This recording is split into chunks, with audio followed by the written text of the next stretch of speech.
Hola, ¿cómo están?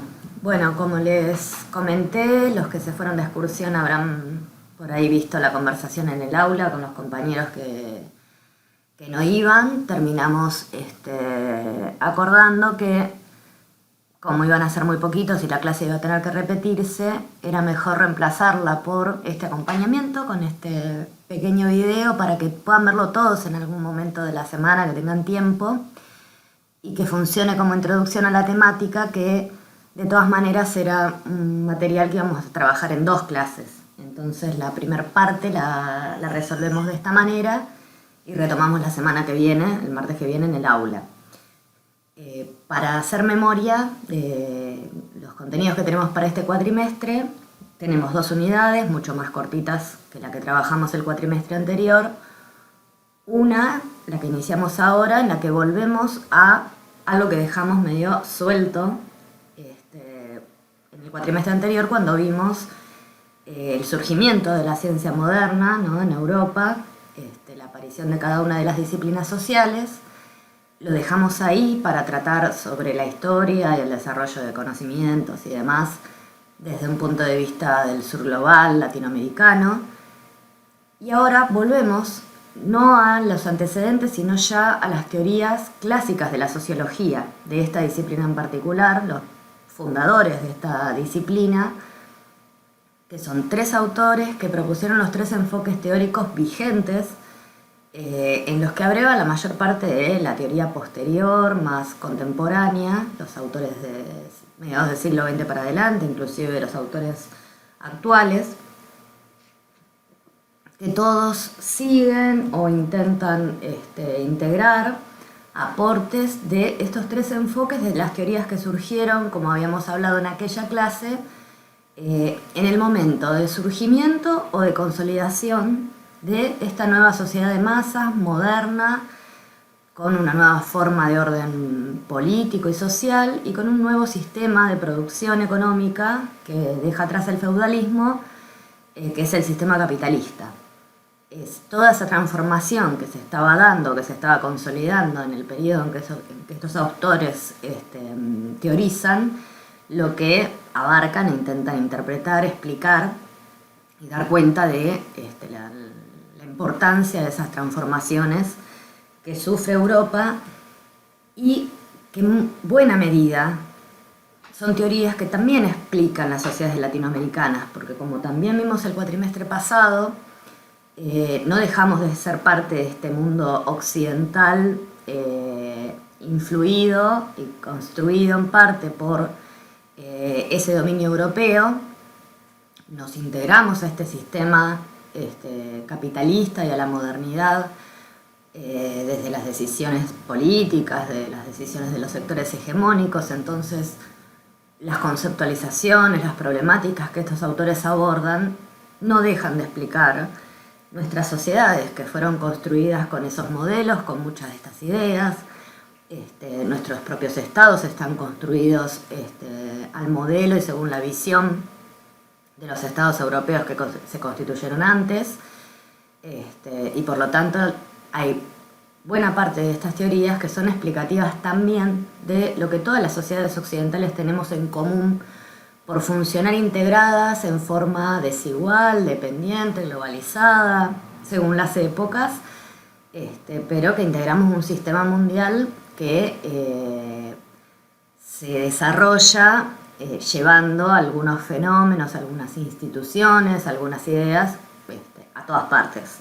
Entonces somos partícipes de eso y necesitamos volver a estas teorías para comprender, en principio, las grandes cuestiones del orden social moderno.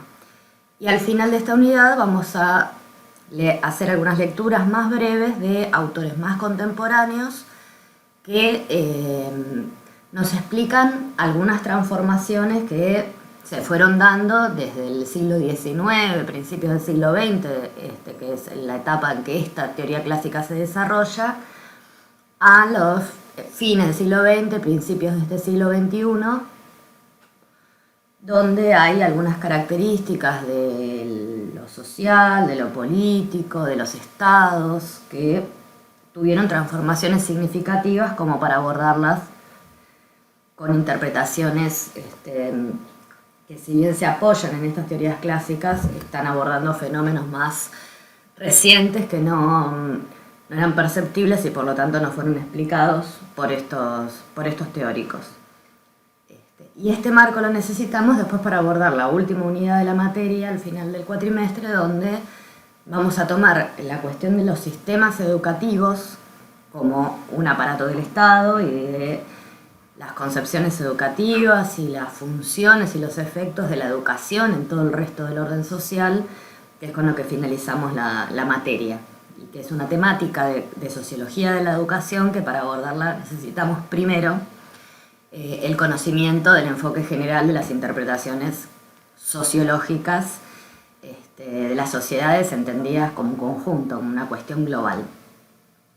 En pantalla ven uno de los materiales, vamos a ir viendo, así de paso les muestro, para que tenemos compartidos tantos documentos, ¿no? Para trabajar estos contenidos. Este primer documento es donde tenemos la base textual de la explicación de algunos conceptos y ideas centrales de los autores. Recurrimos a diversidad de textos que van a encontrar adentro de este archivo. En este primer apartado es un fragmento de un manual de sociología de Anthony Giddens, que es un sociólogo inglés.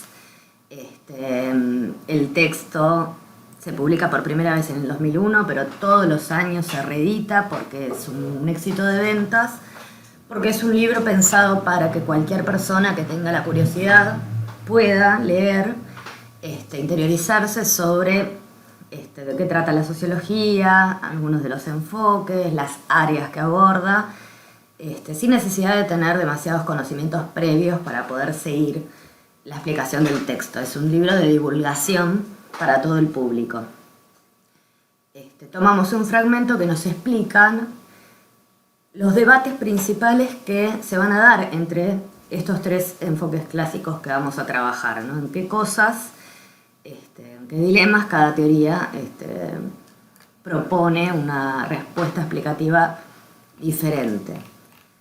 Después recurrimos, todo este contenido del cuadro lo vamos a ir analizando a medida que vayamos viendo autor por autor, y para ingresar a la teoría de cada autor y poder contextualizarlo históricamente, ¿no? Saber en qué contexto histórico y académico cada uno desarrolló su teoría, recurrimos al mismo manual de Portantiero con el que ya trabajamos esa clase de surgimiento de las disciplinas modernas.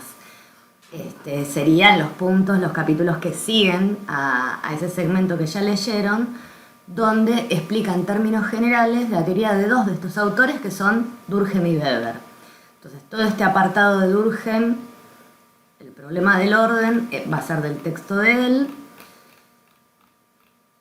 Y también tenemos un fragmento de las reglas del método sociológico, ¿no? Que es un texto del autor, de Emil Durkheim, para comprender cómo entiende a la sociedad, cómo la construye como un objeto de estudio, y por lo tanto qué caracteriza eso que llamamos sociedad. Después tenemos otro apartado con todos los autores. Para todos los autores recurrimos a un artículo de Graciela Inda, que es un análisis comparativo de las definiciones de Estado. Entonces, para entender cómo caracterizan al Estado, qué clase de instituciones y qué funciones cumple, para cada uno de estos autores recurrimos a un fragmento, el fragmento correspondiente del texto de esta autora, que va recabando las definiciones que en distintos libros publicados, distintas investigaciones, los autores fueron dando de la institución Estado como una de las instituciones principales del orden social moderno. Para el caso de Max Weber, el autor alemán, que vamos a ver, también contemporáneo a Durkheim, volvemos al texto de Portantiero, Weber, Racionalidad y Dominación, donde nos hace un recorrido más o menos de toda la propuesta teórica del autor y lo contextualiza histórica y académicamente.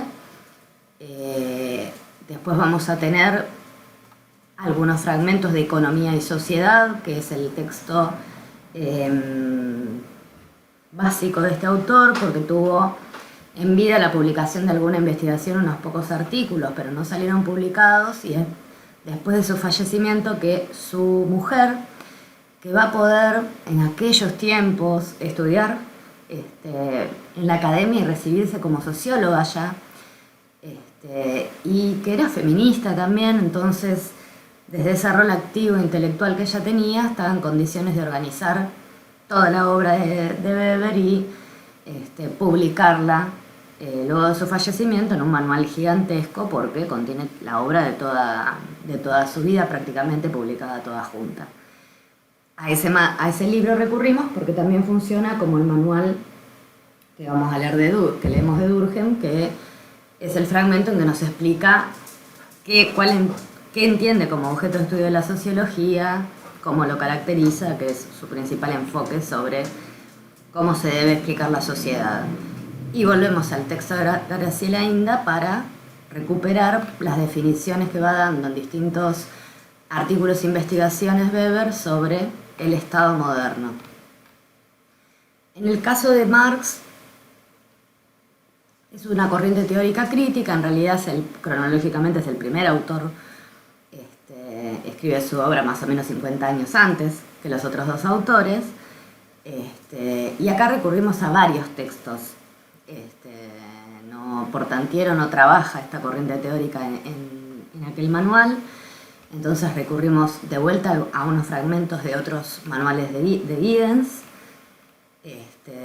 a una obra que es una especie de diccionario marxista de Marta Harnecker, que es una teórica chilena que fue discípula de Luis Althusser, que es teórico marxista ya de la década del 60, francés, muy influyente, muy relevante, y ella pudo ser su discípula, ¿no? Entonces, en parte el trabajo de estos autores fue publicar textos que sirviesen a modo de diccionario marxista, que acompañe, que ayude el abordaje de la lectura de las obras de Marx, especialmente del libro El Capital, que es su investigación final, el final de su trayectoria, de su vida, también gigantesca, monumental, es la explicación de todos los elementos económicos y sociales del sistema capitalista, que son 3 tomos enormes también, de los cuales uno solo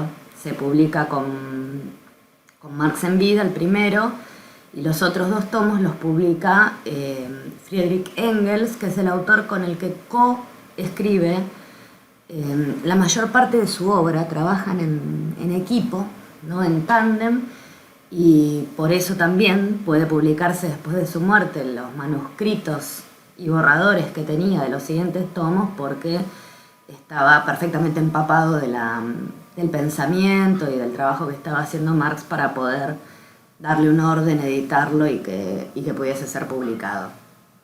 Entonces, en base a las aclaraciones de ella, vamos a recorrer el materialismo, que es su enfoque y concepción de la metodología y del orden social, algunos conceptos, la dialéctica como metodología, y algunos conceptos básicos sobre cómo entiende el funcionamiento de la sociedad a partir de este gráfico y lo que hay que definir de este gráfico, ¿no?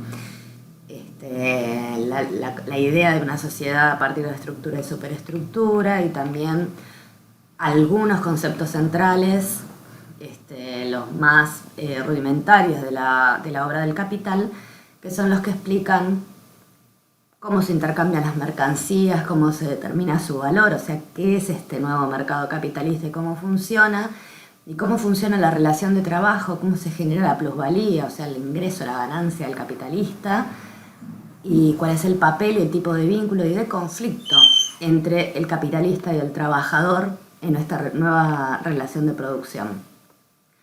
También volvemos a Graciela Inda para recorrer distintas definiciones en sucesivas obras de él, escritas también con Engels, sobre la función y la forma de interpretar el Estado. ¿Sí? Nos interesa no solo comprender algunas ideas básicas de la sociedad de cada autor, sino también el papel que le dan al Estado, y para nosotros eso es importante porque el Estado es la institución que rige el sistema educativo que después, más adelante, queremos analizar. Esta es la base textual, y después hay materiales, herramientas gráficas para poder acompañar. Por un lado, este cuadro en blanco, ahí lo cargo, que es el que les voy a pedir que lleven, ¿sí? Hay una última columna de Pierre Bourdieu que todavía no lo vemos, pero después lo vamos a completar. La idea es que en estas poquitas temáticas particulares que señalamos, podamos ir completando a medida que vamos viendo los autores. Hoy, a través de esta clase grabada, vamos a trabajar sobre todo las ideas de Durkheim, pero al principio de la clase que viene vamos a completar, a partir de todo lo que les explico acá, cuál es la concepción de sociedad de Durkheim sintéticamente, la postura en ciertos debates con los que vamos a comparar a cada autor, cómo entiende el Estado y la función de la educación en la sociedad. La idea es que ustedes lo vayan completando con lo que trabajamos en clase para que al final del recorrido les termine quedando de algunas de las ideas de estos enfoques este cuadro gráfico comparativo que les deje percibir claramente las similitudes y diferencias de las explicaciones que da cada autor, ¿sí? Para poder profundizar esa diferenciación, o sea, cuál es el aporte distinto que va a hacer cada uno. Acá tenemos sintetizadas en particular las características que cada autor le da al concepto de Estado, el funcionamiento y caracterización del Estado, y estos gráficos son los que nos acompañan para trabajar el conjunto del contenido de las teorías, ¿sí?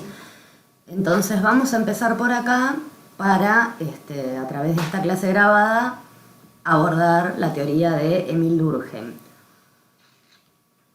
Este gráfico así en blanco, ¿sí? En blanco digo, sin flechas ni palabras que unan estos globitos, lo que quiere representar es el campo de esta disciplina que es la sociología. Tenemos a la sociedad, al Estado como una institución que surge junto con esta sociedad que la sociología intentará explicar, y a los individuos que somos los que componemos una sociedad. El cambio tan grande que se da en cómo se organiza la vida social, las comunidades y demás, en la transición de la Edad Media, el feudalismo, a la modernidad capitalista, es lo que indica que es necesario dar una nueva explicación a este vínculo.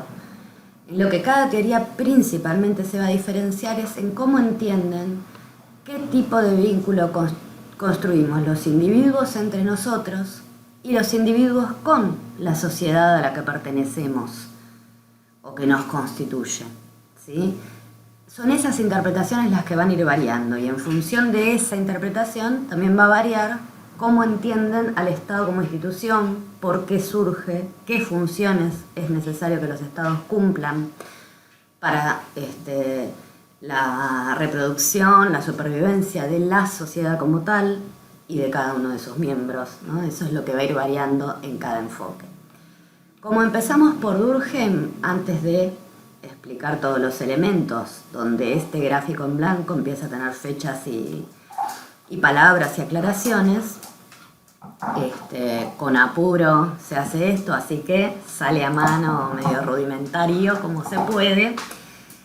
Vamos a contextualizar primero, históricamente, al autor y académicamente, para entender por qué enfocó como enfocó la cuestión explicativa, los temas que eligió investigar a lo largo de su trayectoria y demás. Lo mismo que hicimos el cuatrimestre pasado con los autores y los enfoques y las teorías latinoamericanas que quisimos trabajar, ¿no? Siempre saber, el concepto que usamos es el del lugar de enunciación, desde donde esas teorías son desarrolladas, como nos decía Alcira Argumedo. Lo hicimos cuando pensamos el desarrollo teórico latinoamericano, y lo vamos a hacer también recordando que estos autores son europeos, fundan una de las ciencias modernas que aparecen junto con la transición del feudalismo y la Edad Media, y a su vez, cada autor vive un momento histórico diferente en un país diferente. Entonces, esos fenómenos que lo rodean, la forma en que este sistema capitalista y moderno aparece y se está desarrollando en cada uno de sus países, va a ser variable y va a ser explicativo de también esas diferencias teóricas que vamos a encontrar.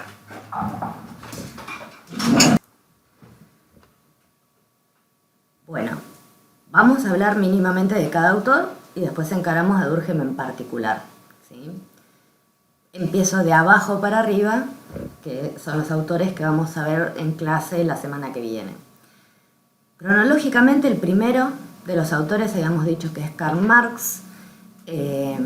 Su país de nacimiento y en el que se forma académicamente en realidad es un reino todavía a lo largo de toda su vida, que es el reino de Prusia, que con contornos diferentes y territorios diferentes es lo que luego se convierte en Alemania.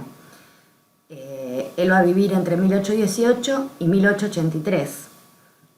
Se forma en la Academia Francesa, como todos estos autores toman cursos de filosofía, de economía, de distintas disciplinas. La sociología todavía no existe, ellos la están inventando, creando con sus aportes.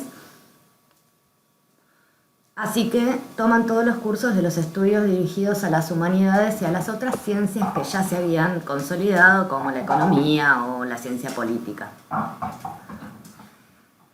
Cuando Marx termina su formación, empieza a trabajar publicando análisis en distintos periódicos del Reino de Prusia, casi todos ellos análisis críticos a las actitudes y la política y la orientación del emperador alemán, ¿no? Que funciona como un reino, y por esa razón va a ser perseguido políticamente, digamos, ¿no? Que va a tener riesgo su vida, pero empieza a no querer publicarlo a nadie, a ser relegado en la academia, porque traía problemas darle espacio a Marx, publicarlo, y entonces en 1843 ya tenemos su primer exilio, y eso es lo que va a caracterizar su vida. Va a volver en distintas oportunidades a Prusia, pero se va a ir asentando en otras grandes ciudades y países europeos, en los que también va a circular, porque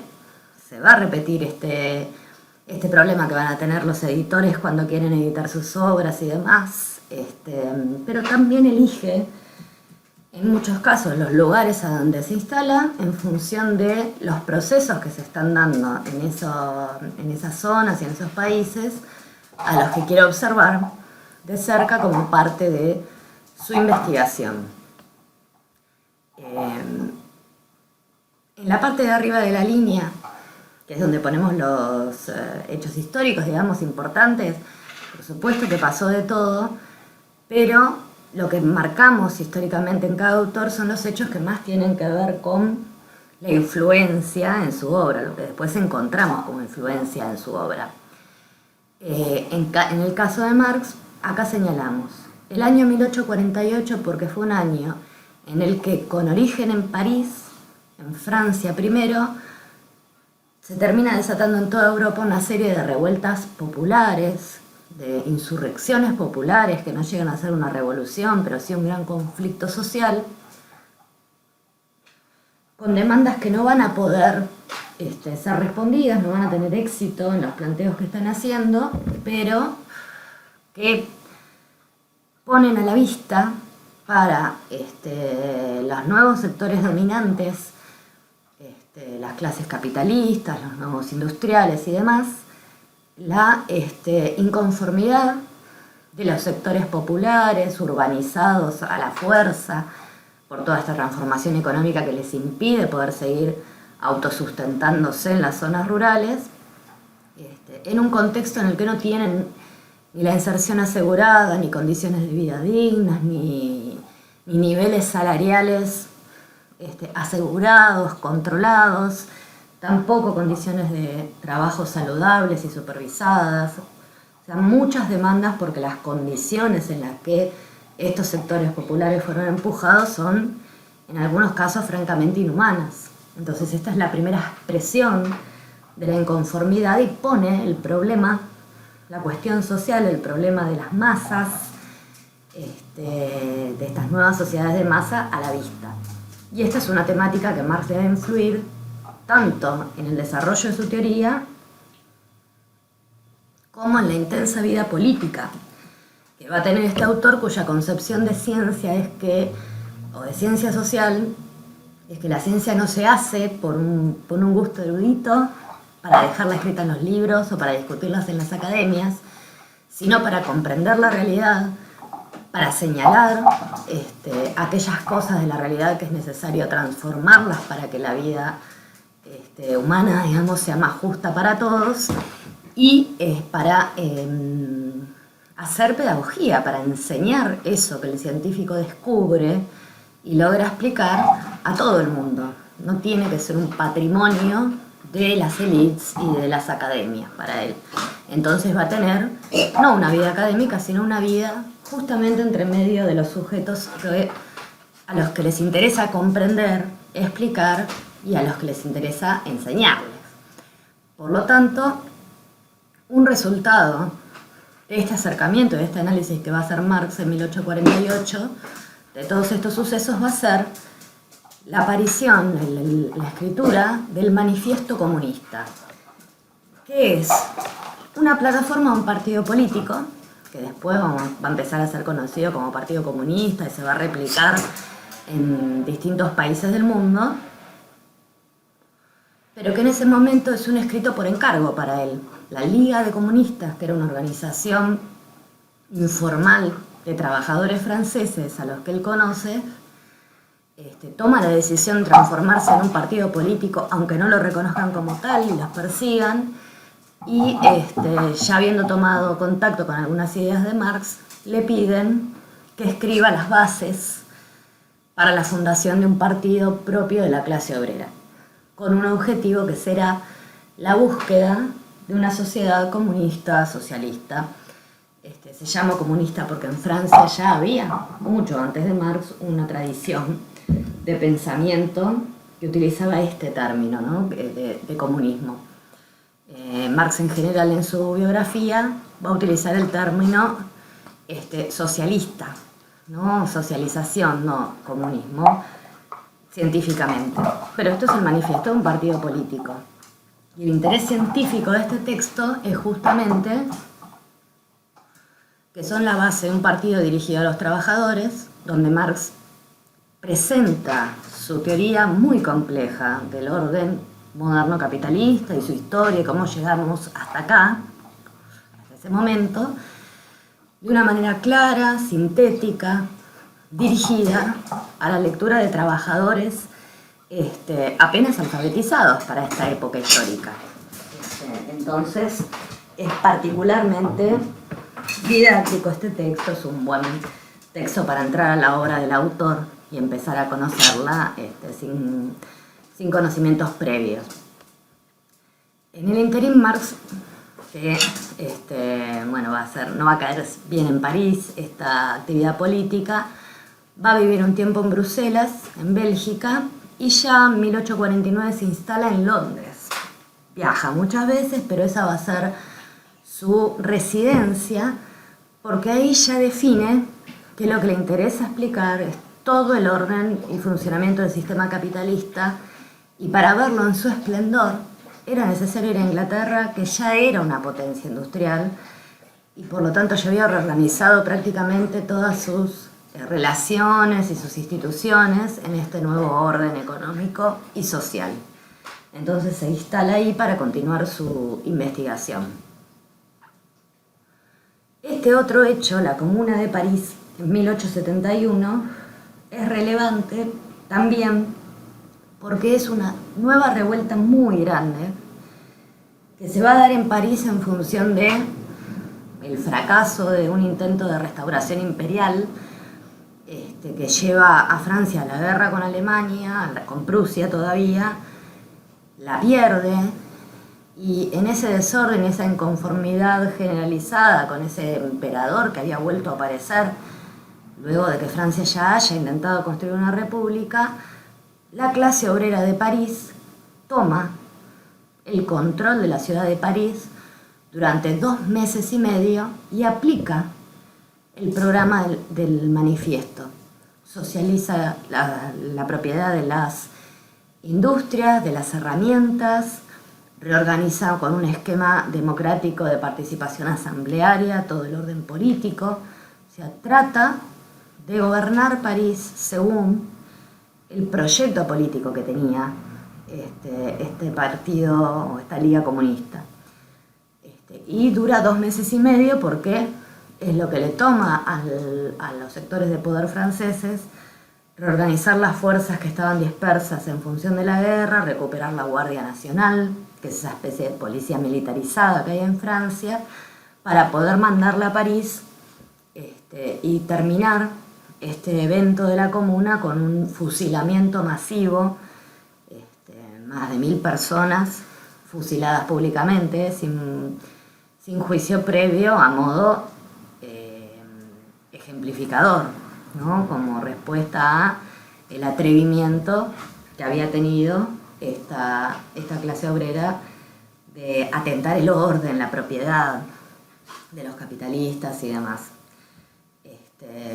Todos estos fenómenos, estas revueltas del 48 y de la Comuna de París, van a estar reflejadas en libros particulares donde Marx analiza cómo se produjo ese proceso, esa lucha de clases en cada momento, qué sectores se aliaron para llevar adelante esa lucha y cuáles son las razones de sus fracasos, ¿no? Explicaciones e interpretaciones que le interesaba hacer para sacar una enseñanza de esa experiencia atravesada, por más que haya fracasado inicialmente.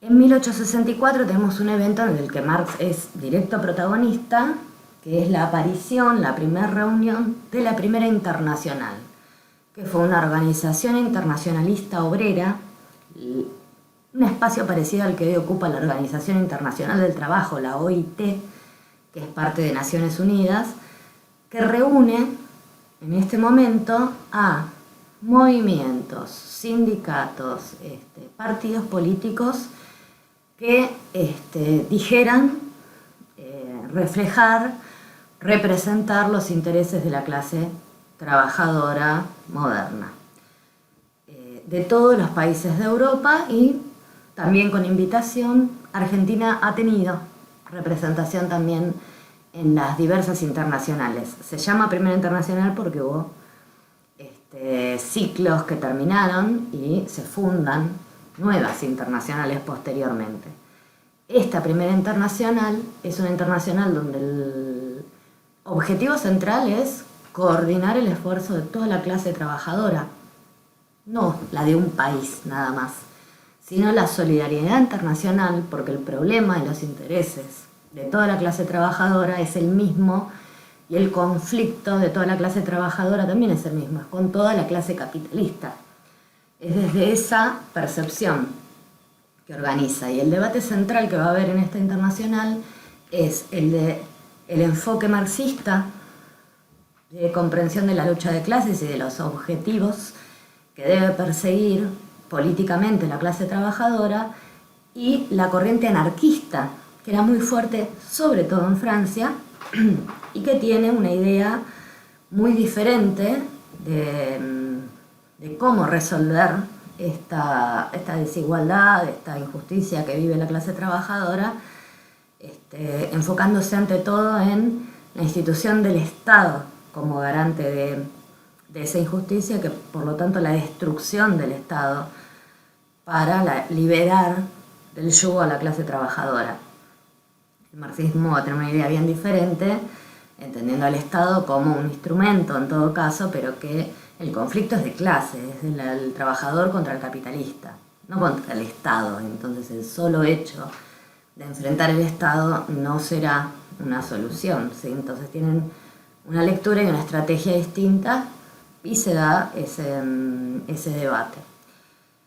En 1867 es cuando logra publicar el primer tomo de esta gran obra, que decimos que es El Capital, y fallece en 1883 en Londres, también en circunstancias, es enterrado en la clandestinidad, porque se tenía mucho miedo a la profanación de su tumba, ¿no? Así tenía como tenía seguidores y los tiene hasta el día de hoy, 2 siglos después, obviamente también tuvo sus detractores desde el primer día, los que lo persiguieron, los que le obligaron a esta migración, los que explican que haya vivido prácticamente toda su vida en la cuasi miseria, por no haberse interesado nunca en el progreso económico que no le era permitido por las cosas que estaba promoviendo aparte. Así que mucho tiempo después se devela el sitio del fallecimiento y solo los más cercanos pueden participar de esa ceremonia de entierro. Lo que no me entró acá, que está escrito en los otros autores, es cuál es el antecedente teórico, ¿no? En el caso de Marx, como vamos a ver la semana que viene, va a tomar al filósofo Hegel, que es uno de los 2 grandes filósofos alemanes previos a la sociología, que es el que va a desarrollar el método dialéctico para explicar la realidad, y es ese método dialéctico reformado, una crítica que le hace a Hegel, un aporte que toma y una crítica que hace, y una adaptación que le hace a la dialéctica, y que es el método que le va a permitir observar la sociedad científicamente, explicarla, desarrollar toda su teoría. Yendo para arriba, tenemos a Max Weber, otro autor alemán muy posterior, nace recién en 1864. Ya decimos Alemania porque si bien nace dentro todavía del Reino de Prusia, va a ser contemporáneo el proceso en el que Prusia se convierta en una república con el nombre de Alemania. Lo que ponemos como evento histórico acá, en algunos casos repite las situaciones de otros teóricos. En esta línea de tiempo, entonces retomamos un evento que ya mencionamos previo al problema de la Comuna de París en la línea de Marx. En 1870, Francia propone una guerra de fronteras para ampliar su territorio frente al Reino de Prusia, y después de este evento, que produce la unificación de distintos reinos que estaban en pugna dentro, o subdivisiones dentro del reino prusiano, se instaura el Segundo Reich. En Alemania los reinos son Reich, que se da por la abdicación de la corona de Guillermo I a su hijo, ¿no? Guillermo II. Y este Reich es el que va a llevar, ¿no? Guillermo II a Alemania a desatar la Primera Guerra Mundial. La única obra que tenemos previa a este suceso de Weber es la investigación que se llama La ética protestante y el espíritu del capitalismo, que se publica en 1905, que es su interpretación de cómo se llegó a constituir y a desarrollar el capitalismo entre el siglo XVI y XVII, en Inglaterra principalmente, o inicialmente. Y Weber va a tener también una intensa actividad política, pero desde el campo científico. No va a ser personalmente un dirigente político, aunque va a ser partícipe de partidos, pero sí va a ser asesor en calidad de especialista, de científico, justamente en 2 situaciones relevantes, ¿no? De este proceso de Prusia y Alemania. Primero, cuando Alemania pierde la guerra, en 1918, el tratado que da fin a la guerra, que es el Tratado de Versalles, Weber va a ser uno de los asesores que acompaña a la comisión que manda a Alemania a firmar esa rendición. Y las características de este tratado de rendición son todo lo que no debe hacer una reunión diplomática, ¿no? La diplomacia es negociación, y negociación significa que todas las partes ceden algo de la demanda de su contrincante para llegar a un acuerdo. La derrota fue absoluta y desobedeciendo las ventajas para asegurar la paz que significa la negociación, los aliados que se impusieron le imponen todas las cargas de la derrota a Alemania. Por ejemplo, que tiene que llevar los costos de la reconstrucción de todos los países europeos, que todos quedaron destruidos después de esta guerra, es como nuestra deuda con el fondo, es un monto impagable sobre los hombros de la clase trabajadora alemana, que es la que tiene que producir la riqueza y los recursos para recuperar toda Europa. Así que es una condición humillante y al mismo tiempo en un contexto bélico, ¿no? De países belicistas que permanentemente entran en el campo de batalla. Alemania venía de hacer de un intento de invasión de Francia también. Le prohíben rearmarse hasta que los aliados consideren que ya no son un peligro. Entonces, las condiciones son de imposible cumplimiento y humillación, con lo cual va a quedar ahí en stand-by un conflicto no resuelto que va a terminar desatándose tremendamente ya para la Segunda Guerra Mundial. Por otro lado, obviamente, en lo interno, Guillermo II, responsabilizado de su incapacidad, su falta de estrategia, su incapacidad militar, que era una cuestión importante que debían tener los líderes en el esquema de un reino, por lo tanto, cae el Reich, y este es el momento, este año, entre 1918 y 1919, va a ser un año de un montón de conflictividad interna en Alemania, hasta que finalmente se convoca una asamblea constituyente. Esta CN significa Constitución Nacional, y acá va a participar Weber de vuelta. No va a ser electo como miembro de la constituyente, pero va a ser asesor de la redacción del texto de esa constitución, que va a dar lugar a la Primera República Alemana, que se la llama República de Weimar porque esa es la ciudad donde se convocó esta asamblea constituyente.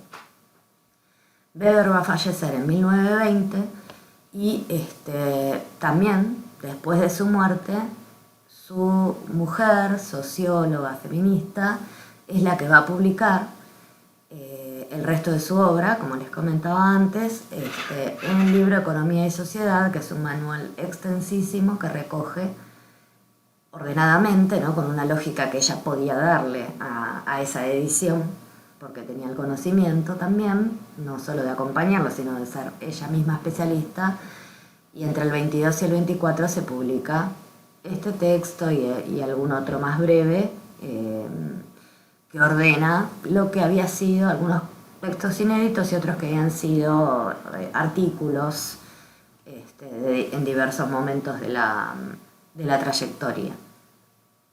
Y llegando a Emil Durkheim, que es el autor que vamos a desarrollar un poquito más la teoría en esta clase grabada, acá tenemos otro país. Durkheim es un autor francés que vive entre 1858 y 1917. Su antecedente lo hemos conversado cuando tuvimos la clase del surgimiento de las disciplinas. En el caso de Weber, Kant va a ser la línea teórica, no Hegel como Marx, sino el otro gran filósofo alemán previo, que había planteado esta distinción, que las nuevas ciencias, o sea, aquello que podía ser explicado objetivamente, racionalmente y metodológicamente, tenían una diferencia importante entre las ciencias que llamó de la naturaleza o naturales y las ciencias del espíritu. Es decir, todas las disciplinas que intentaran explicar lo que tenga que ver con lo humano, y por supuesto entonces eso incluía también a la sociología, que es la explicación del orden social entre las personas. La distinción está dada sobre todo porque la diferencia está en que aquello que las ciencias naturales, la biología, la física, la química quieren explicar, es empírico, es algo observable. Puedo abrir una rana al medio y observar su anatomía y su fisiología y hacer ensayos y experimentos para ver cómo funciona ese organismo, por ejemplo. Pero el espíritu humano, esa característica particular de la voluntad del hombre, de la racionalidad del hombre, que es lo que explica por qué actuamos como actuamos, no es algo directamente observable y por lo tanto es necesario desarrollar un método distinto para poder hacer ciencia del espíritu. No podrá ser una simple observación directa, que es imposible, porque lo que esencialmente diferencia a lo humano del resto del reino natural es este espíritu inobservable. ¿sí? Y eso es lo que va a recoger Weber para desarrollar un método bien complejo para captar lo que a él le va a interesar explicar, que es sobre todo las razones, los fundamentos, los motivos de las acciones que realizamos las personas en la sociedad. Esta tradición está directamente enfrentada con el antecedente en el que se va a apoyar Durkheim, que es este que ya hemos hablado, que es la escuela positivista que había fundado Augusto Comte, que aparte fue el que nombró como sociología a este nuevo campo de estudio. Comte creía estar haciendo ciencia con el paso del tiempo y desde la lectura que Durkheim hace también de esta corriente, se entiende que todavía no entra en el campo de la ciencia porque hay mucha especulación teórica que no tiene que ver con aquello que surge de los datos, de las evidencias metodológicamente recabadas, que es un requisito que hemos visto que la ciencia tiene que cumplir. ¿Por qué se llama positivismo? Que es lo que retoma Durkheim. Porque lo que hay que, al contrario de esta propuesta de Kant que va a tomar Weber, ellos sí creen que todo lo que es explicable científicamente es lo positivo, los hechos positivos, la realidad que tengo positivamente adelante. Por lo tanto, lo observable, directamente.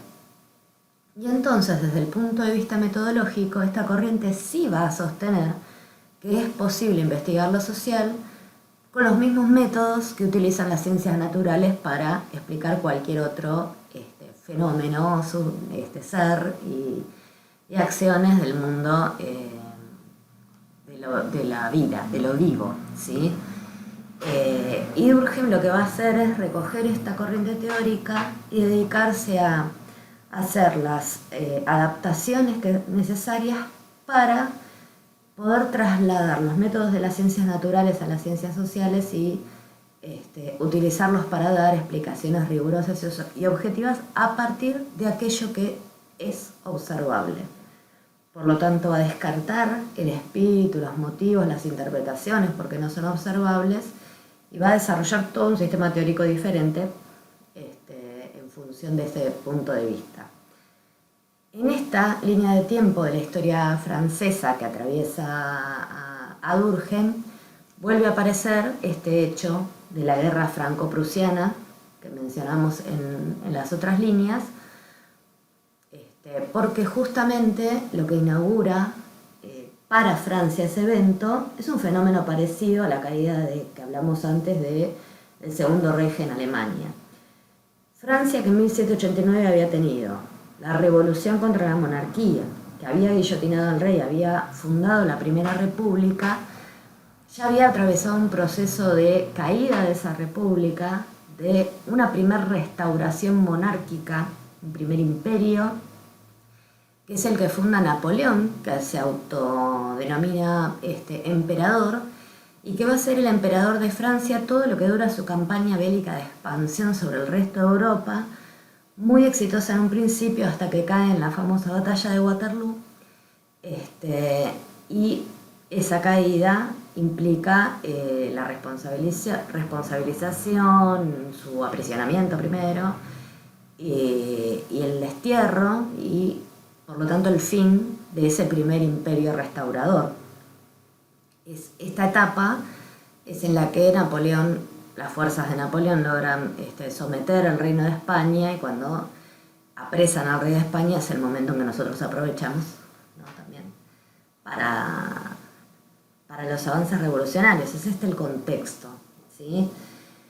La Tercera República Francesa surge del segundo imperio, que fue el de Napoleón III, el sobrino de Napoleón, ¿sí? Y acá me hago esta aclaración, es con este Napoleón esto que va a ocurrir, que es la caída definitiva del imperio, o de los intentos de restauración monárquico-imperiales. Napoleón III va a intentar emular al Napoleón original y va a llevar a Francia a la guerra contra el reino de Prusia para apropiar parte de su territorio. La va a perderla va a hacer que Napoleón III caiga, Y ahí se constituye una tercera república francesa, que es la que va a resolver todos esos problemas abiertos en la Revolución de 1789, que no permitían que se estabilice la república y que se reagruparan las fuerzas monárquicas, terratenientes, nobles y demás, y pudieran poner en riesgo y cada tanto intentar una restauración monárquica. No va a ser la última república, va a haber una cuarta república después de la Guerra Mundial, pero puede ser una cuarta república. ¿Sí? Este periodo de la Tercera República resuelve, aniquila, digamos, el poder de todas esas fuerzas del antiguo régimen que no terminaban de desplazarse. Por lo tanto, es una república que enfrenta al clero de la Iglesia Católica, porque era la que seguía apoyando la idea monárquica con mucho poder. La manera de restarle poder fue expropiar las enormes extensiones de tierra que todavía la Iglesia económicamente controlaba. Obviamente liquidar a la nobleza también, una reforma agraria, una expropiación, un reparto de tierras también le quita la base de poder a esa nobleza, que era la que se consideraba con el derecho de tener su emperador. Y un nuevo actor que no estaba en el momento de la primera revolución industrial, francesa, pero que para esta etapa de desarrollo del sistema capitalista ya apareció, que es esa clase obrera que habíamos dicho en la línea de Marx que había expresado una revuelta en 1848 y que acá, en 1871, un año después de la constitución de esta república, va a protagonizar los hechos de la Comuna de París. Entonces, la clase obrera también es vista como una parte de la sociedad que debe ser reprimida, controlada, sometida para que acate las normas de la república. Así que va a ser una república muy verticalista, muy autoritaria y muy represiva, con este objetivo de afianzar este nuevo orden económico y político. Marcamos en la línea de tiempo la publicación de cada una de las obras más importantes de Durkheim. En 1893 la división del trabajo social, que es su tesis de graduación en filosofía todavía, es él el que va a fundar la sociología en Francia, que es una obra donde investiga justamente esto, qué es lo que cambió en el trabajo social, o sea, en cómo socialmente se trabaja para producir la economía, los bienes económicos, la supervivencia, el sustento de la sociedad. En 1895 publica Las reglas del método sociológico, que es un manual ordenadito donde va a explicar paso por paso el objeto de estudio y el método que utiliza y que él desarrolló para investigar sociológicamente, el método que utilizó en esta investigación sobre la división del trabajo. Y en 1897 va a publicar El suicidio, que es una investigación gigantesca con muchísimos discípulos, donde analiza en un marco de tiempo extenso y con datos de varios países de Europa para demostrar que el suicidio también tiene explicación social, causa social. Las sociedades tienen una tasa de suicidio que no se explica por la particularidad nada más. Si uno quiere pensar que alguien se suicida porque tuvo un problema que no soportó, porque tenía depresión, porque más allá de esas particularidades, él va a demostrar que cada sociedad tiene una tasa identitaria de suicidio, que cada país tenía su propia tasa, que se movía con una particularidad. En ciertos países las tasas siempre subían en invierno y en otros siempre en verano, o los suicidios solían darse más en cierto día de la semana que en otro, con cierta metodología que otra, y sobre todo en ciertos grupos sociales más que en otros, que no eran los mismos que en cada país. Entonces eso le permite demostrar que el funcionamiento, la situación, el orden de cada sociedad es el que explica que se produzca cierta tasa de suicidio. No quién se va a suicidar y quién no, pero sí que año a año, por ejemplo, va a haber 100 suicidios cada 1.000.000 de habitantes. Y que eso se repite, es una regularidad, que por lo tanto tiene que tener una explicación general y no en la individualidad de esos 100 que cada año se suicidan. En la última etapa de su vida, hasta su fallecimiento en 1917, relativamente joven, pero golpeado por también las vicisitudes de la Primera Guerra Mundial, la muerte de uno de sus hijos en el frente de guerra, todo este periodo es el periodo en el que él va a lograr tener una cátedra de Sociología de la Educación, particularmente, y reparte la docencia en el estudio de estas dos temáticas, educación y religión. Y ahora vamos a ver por qué le da tanta importancia a esos temas con el avance de su obra y al final de sus días. Volviendo a este gráfico, esta respuesta a cómo se vinculan sociedad e individuos, Durkheim la va a dar con estos sentidos que tenemos ya marcados acá. Él va a pensar que es la sociedad la que explica la conducta individual, la que nos condiciona a las personas. Y la manera en la que la sociedad condiciona a las personas es a través de lo que él llama hechos sociales, que no son ni más ni menos que las instituciones. Pero las instituciones entendidas en un sentido amplio, ¿no? Uno suele pensar, por ejemplo, a la escuela como institución y hace referencia al establecimiento, al edificio escolar. Uno piensa en la familia y piensa en el hogar, ¿no? En la vivienda, en la casa en donde vive eso que llamamos familia. Y en realidad la existencia de la institución educativa, de la institución familia, de la institución religión, de la institución trabajo, etc., no tiene que ver con el espacio físico ni con sus características particulares, sino con las normas. El eje son las normas. Una familia existe porque hay normas que indican cómo deben establecerse los vínculos cosanguíneos o no entre las personas para asegurar la función de la institución familia. ¿Cuál es la función? Que la generación adulta se ocupe de cuidar, alimentar, educar, inclusive brindar afecto a la generación naciente que debe ser acompañada hasta su adultez. Allí donde haya un grupo humano, donde estos roles estén repartidos y se cumplan esas funciones, hablamos de familia, por más que varíen y sigan variando eternamente sus formas, ¿no? En la época de Durkheim, sin duda una familia era un matrimonio legalmente constituido de un hombre y una mujer que tenía hijos naturales.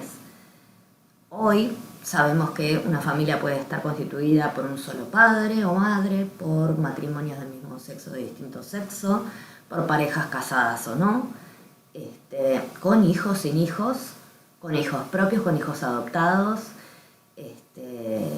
con hijos de la vida y no cosanguíneos. No importa. Son familias porque se están dando estas funciones, porque hay alguien que se está ocupando del cuidado, la crianza, la educación, y entonces es esa norma, esa conducta la que está garantizando la existencia, por eso es una institución. Entonces, esas normas que la sociedad genera e impone son las que nos terminan constituyendo como individuos, ¿sí? Y explican las conductas que tenemos. A esta visión se la llama positivista, organicista, también funcionalista. ¿Qué quiere decir esto? Positivista, lo hemos dicho porque entonces, ¿cuál es el hecho positivo, real que tiene que explicarse? El hecho social, que es verificable porque hay conductas que están develando que existe una institución que la explica, una norma, un conjunto de normas que explica esos comportamientos y esas normas son las que hay que encontrar y explicar. ¿Por qué es organicista? Porque él va a entender que las sociedades funcionan con la metáfora, recordemos que trae los métodos de otras ciencias naturales, exactas, más a la ciencia social. Entonces, aparte del método, se trae algunos conceptos que usa como analogías. En este caso, de la biología, trae la idea del organismo y del funcionamiento de un organismo, como por ejemplo el cuerpo humano. La descripción del organismo sería, entonces, el conjunto de órganos. Un organismo es un sistema de órganos. ¿Por qué es un sistema? Porque cada uno de esos órganos tiene una función particular, por eso también la teoría se la llama funcionalista, función que debe cumplir para que el resto de los órganos pueda también cumplir la suya y ese cuerpo esté vivo, ¿sí? Y sano. Al mismo tiempo, esta metáfora nos dice que cualquier función que un órgano deje de cumplir o cumpla mal, por arrastre va a ir haciendo caer en enfermedad, en disfunción a todo el resto del sistema y enferma el cuerpo y lo pone en riesgo. Cuando pensamos con Durkheim la sociedad de esta metáfora, lo que Durkheim está queriendo decir es que la sociedad está compuesta por instituciones, los órganos sociales son las instituciones, que son un sistema interdependiente, que es necesario que cada institución cumpla su función porque si no, no se podrán cumplir los demás, ¿sí? Por ejemplo, en las actuales condiciones, si la institución trabajo no asegura la supervivencia a través de los ingresos, es imposible que la institución familia pueda cumplir su función de cuidado, alimentación, mantenimiento del crecimiento de los hijos. Es imposible que la escuela cumpla su función educativa porque no puede enseñarle al niño que no está bien alimentado, ¿sí? Por arrastre fallarán las funciones del resto de las instituciones, ¿sí? Entonces es un sistema armónico para él porque es solidario, ¿no? Porque es todo interdependiente. La situación normal de la sociedad, igual que la de un cuerpo, es estar sano. Estar enfermo sería la situación excepcional que debe corregirse. Y en esta metáfora, ¿qué sería una patología social entonces, una enfermedad de la sociedad?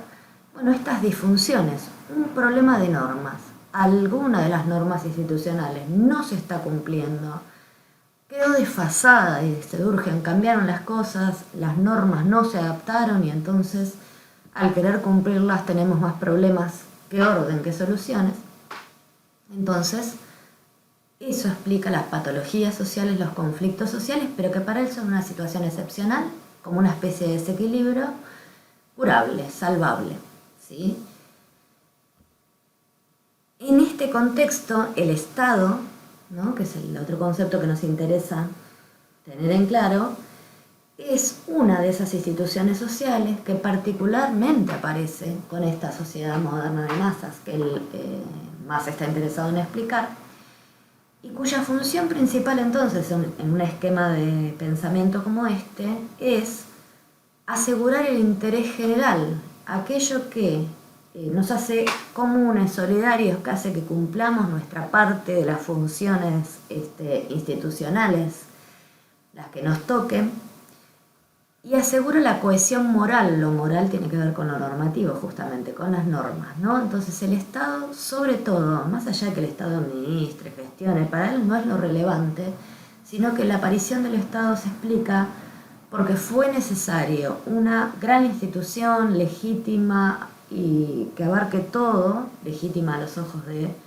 los miembros de la sociedad, que es la que asegura la reproducción de esas normas, la enseñanza de las normas institucionales, el respeto de las normas institucionales, la sanción de aquellos que no acatan las normas institucionales y la producción de conciencia y representaciones colectivas. ¿Qué quiere decir con esto? Lo que vimos con Oslak, cuando Oslak nos explicaba la formación del Estado latinoamericano y argentino. Habíamos visto que los estados acaparan primero el atributo de estatidad que implica el control de la fuerza, del uso de la fuerza legítima, ¿no?, de la fuerza represiva, pero que el Estado no es legítimo si solo nos amenaza o nos aplica la fuerza. El Estado necesita construir consenso.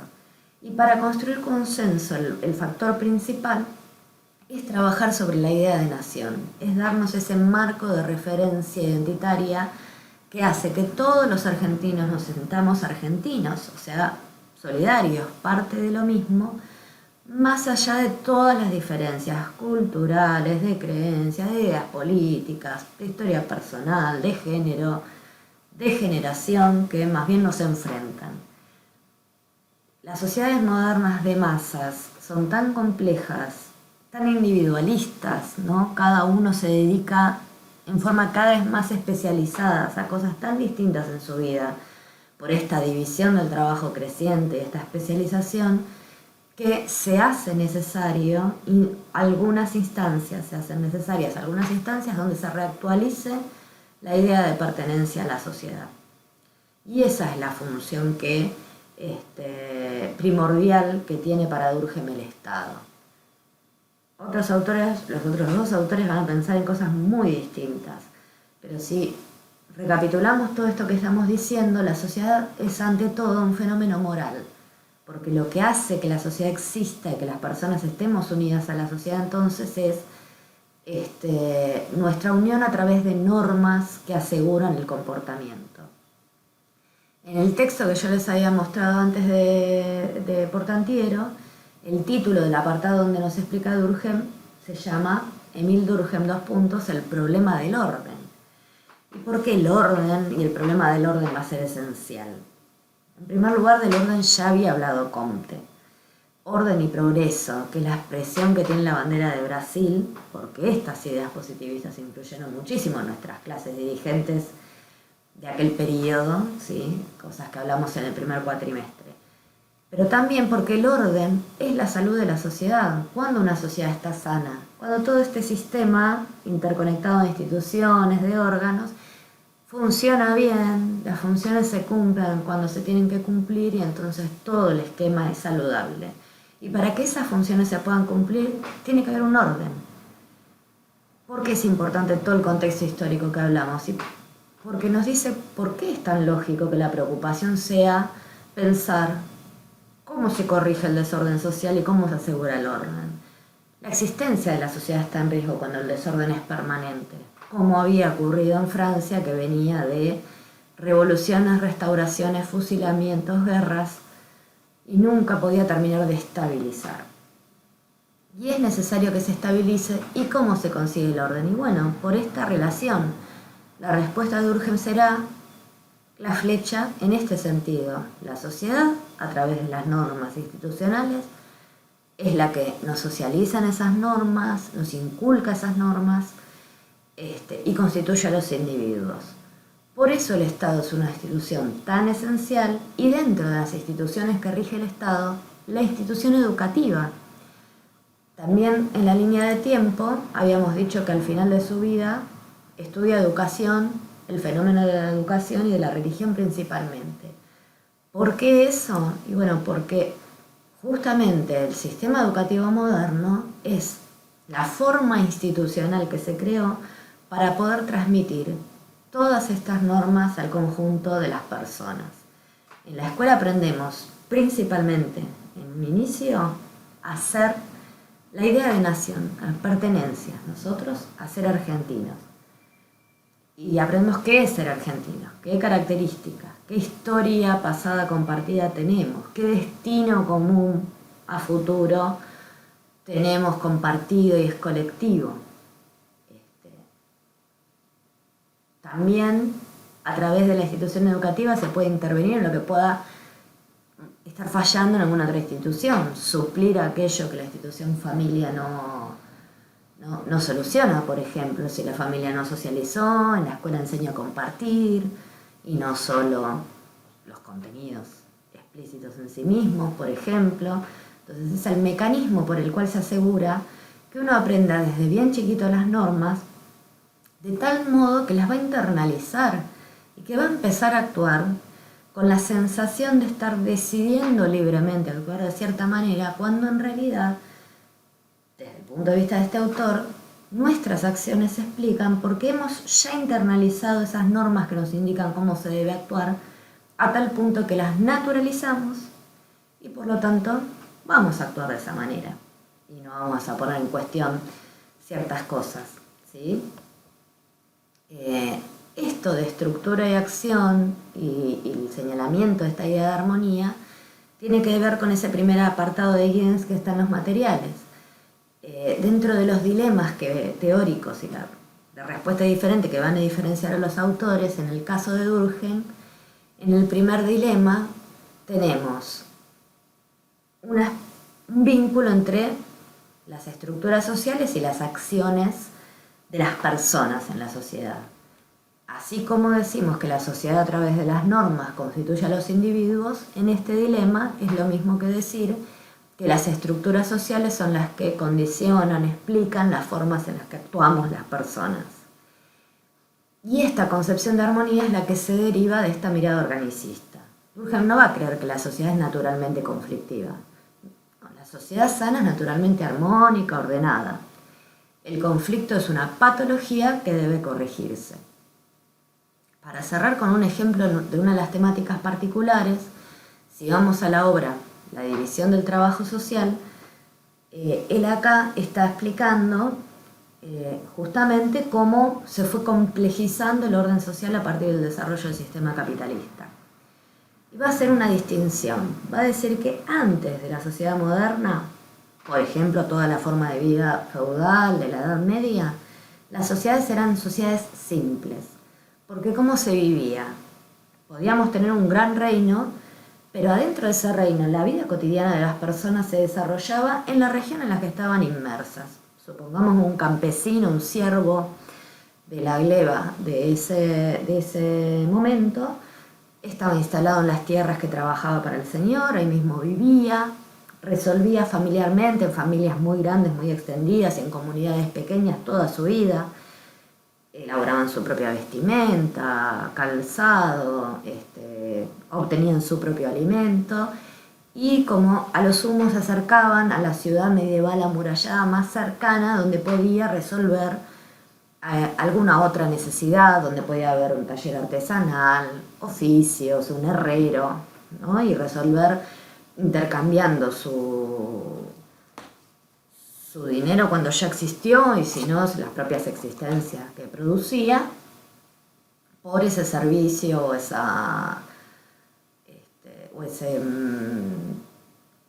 bien, ¿no? Esa mercadería que él no tenía. Ahora, una región del reino y la de al lado y la de más allá funcionaban todas de la misma manera, cerradas hacia adentro, autosustentadas. Nadie recorría todo el reino para ir a comerciar ni para ir a intercambiar. Con lo cual, por más que el reino fuera gigante, para la vida de la gente todo transcurría en una pequeña comunidad. Si todos hacemos todo, todos vivimos en el mismo lugar, todos resolvemos las cosas entre nosotros de la misma manera, entonces dice Durkheim, esa sociedad está basada en las semejanzas entre las personas. Todos se parecen, no hay grandes motivos de conflicto, porque la experiencia de vida de todo el mundo es la misma. Por lo tanto, eso produce una tendencia a pensar las cosas de la misma manera, a compartir las mismas creencias. Entonces hay pocas razones para el conflicto entre las personas. En ese caso, él desarrolla este concepto. Al lazo que une a las personas con la sociedad lo llama solidaridad social, no la solidaridad individual como sentimiento de ayudar al otro, sino como lazo social. En las sociedades simples, ese lazo social lo va a llamar solidaridad mecánica. Otra metáfora que se trae ahora de otra disciplina, de la física. ¿Por qué mecánica? ¿Qué quiere decir con esa expresión? Lo que significa un movimiento mecánico, ¿no? Algo que es mecánico, como una manija asociada a un engranaje que mueve otra pieza, es algo automático, espontáneo, necesariamente así. Si yo muevo algo que está atado a un engranaje, lo único que puede suceder y es irresistible es que la otra pieza se mueva en el mismo sentido porque está engranada, ¿sí? Eso es un movimiento mecánico. Decir que el lazo social es mecánico es lo mismo que decir que lo que está ocurriendo es que espontáneamente, por las semejanzas de las personas, surge su pertenencia y su vínculo sano, natural, libre de conflicto. Lo que pasa con las sociedades modernas es todo lo contrario. Las personas se desplazan a la vida urbana donde todo se vuelve anónimo, ya no son pequeñas comunidades, ya no conocemos a toda la gente que nos rodea. Y como se especializan las funciones económicas, sobre todo laborales, comerciales y demás, productivas, cada uno de nosotros empieza a especializarse en roles diferentes en la sociedad. Nuestros días son muy diferentes, nuestros conocimientos son muy diferentes, nuestra ocupación es muy diferente y por lo tanto empezamos a ser cada vez más diferentes entre nosotros. Y esas diferencias producen más fácilmente conflicto, no lazo. Entonces, como las sociedades modernas igual existen, no es que desaparece el lazo. Hay sociedad, sí que hay algún tipo de solidaridad, pero evidentemente es de otra naturaleza, dice Durkheim. a este tipo de solidaridad de las sociedades modernas, donde aparece el individualismo, la especialización, la diferenciación, la llama justamente solidaridad orgánica. O sea, retoma esa metáfora, es una solidaridad que no está apoyada en que somos todos parecidos, sino en que somos todos diferentes, pero todos percibimos que la función diferencial que cada uno cumple en la sociedad es necesaria, es interdependiente, que yo no puedo resolver mi función y mis necesidades si todos los demás no resuelven su función y por lo tanto yo también tengo que cumplir con la mía. Si esa solidaridad no surge, entonces es porque hay alguna patología. Y en esta investigación, la patología que concluye, la que explica por qué hay tanto conflicto, como hemos visto en la línea de Marx, conflicto de los trabajadores con los capitalistas, con el Estado, con por qué ese enfrentamiento, que es un enfrentamiento de clases, de funciones económicas, de distintos grupos sociales, y la respuesta que va a dar es, como tiene que ser este enfoque, un problema de normas, ¿sí? Él lo va a llamar anomia. Nomia viene de normas y el prefijo a significa sin. Entonces, el problema por el cual en lugar de solidaridad orgánica hay conflicto es un problema de normas. Falta regular con normas, por ejemplo, la relación entre capitalistas y trabajadores, o las normas que hay no resuelven esa relación o no conforman a nadie, o las normas que hay son propias de una forma de hacer las cosas que ya cambió y la nueva forma de hacer las cosas no se adapta. ¿Sí? Algunas de esas cuestiones son las que están ocurriendo. Por lo tanto, la solución será esa regulación. Volviendo a este esquemita, el único término al que no me referí es de asociaciones intermedias. ¿Cuál es la solución a este problema de orden que va a encontrar Durkheim y que va a proponer en una segunda edición de la publicación de esta obra, donde recoge algunas críticas, las responde y avanza en esta propuesta? Asociaciones intermedias, ¿no? El Estado es la gran institución que nos rige a todos en términos generales la vida. Para asegurar que aparezcan esas normas particulares que en cada ámbito de las relaciones sociales, de la economía, de las ramas industriales, los oficios y demás, es necesario que aparezcan para que las relaciones queden reguladas, sean legítimas, todo el mundo las acate y deje de haber conflicto.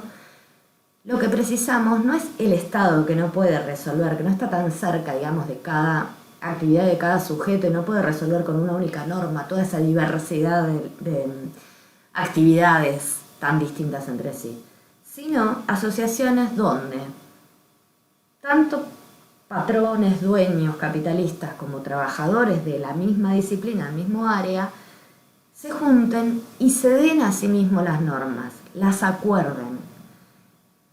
¿Por qué eso permitiría recuperar el orden? Por un lado, porque las normas que puedan dictarse los especialistas, aquellos que están en la práctica de esa actividad en particular, siempre serán más adecuadas y más específicas que las que pueda dar una norma general del Estado para toda la actividad económica.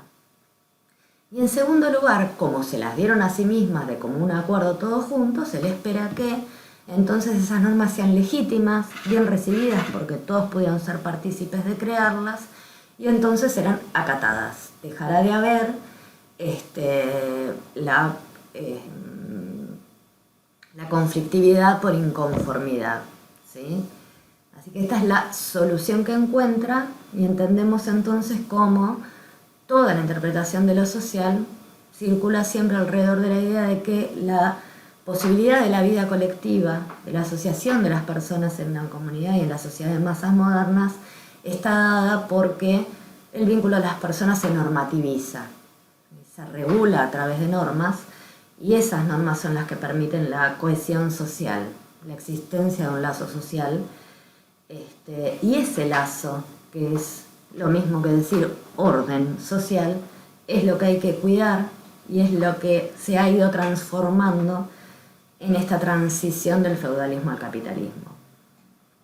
Bueno, en esta adelante introducción dejamos por acá. El martes que viene, cuando nos encontramos, rellenamos la primera columna del cuadro referida a Durkheim sobre esos distintos conceptos que propone el cuadro y vemos la propuesta teórica de Weber y de Marx. Espero entonces que puedan todos verlo, tomar por ahí algún apunte de esta clase virtual, digamos, y animarse a rellenar un poco ese cuadro con algunas notas tentativas y las revisamos en clase. Así al final de la clase nos queda esta visión comparativa y entendemos mejor la diferencia de los enfoques cuando ya tengamos visto los tres autores. Nos vemos el martes.